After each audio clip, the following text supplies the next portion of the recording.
Hey guys, welcome to Rosie's Dessert Spot. In this very quick tutorial, we'll be recreating this flat lay cupcake cake. I've used little cupcakes here because in this quarantine period, not a lot of people are going to have access to a whole bunch of cake mix. You can literally pick up like $1.50 small cake mix and be able to recreate this. These have all been stuck down to a cake board with frosting so the cupcakes don't move around, and I'm creating a nice smooth base over the top to work on. The smoother your base will be, the smoother the finish of your cake. Take some buttercream frosting and a 1M piping tip and create little rosettes randomly around the outside. I've used the hybrid buttercream frosting for this. I will have the recipe linked for you guys in the top comments or in the description box. Create little dimpled stars, and that's going to reinforce that circle shape, so you want to bring it out to the edge and it'll create a much more circular wreath.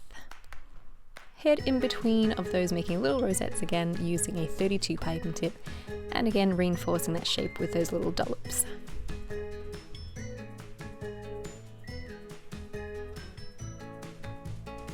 I didn't let my cake set in the fridge when I went in for the next step. It's still soft icing, and the reason being is that we want our little sprinkles to stick to something. If you had set this previously and then you start adding in your little sprinkles, they probably aren't going to stick, and when you take away your little cookie cutter, they're going to roll around everywhere.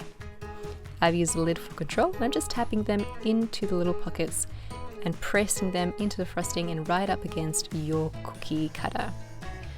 Now I used a butterfly.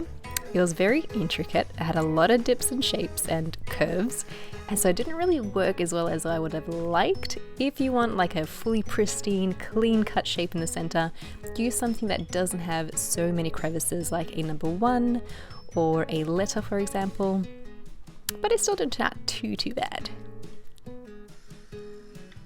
If you don't want to use your finger, you can use a little brush instead for precision. In I go with a number 352 piping tip. This is a leaf tip, although you can just cut an inward pointing triangle into your piping bag to create the same effect. Go around inside the wreath and on the outside as well, changing the angle of your leaves so it looks a little bit more realistic. And you are done! Hope you guys enjoyed this flat lay design. Super easy to do and very versatile. You can add whichever cookie cutter in the center you like. If you did enjoy these tutorials, feel free to subscribe. We do upload a new video every week. Thanks again, and I'll catch you soon.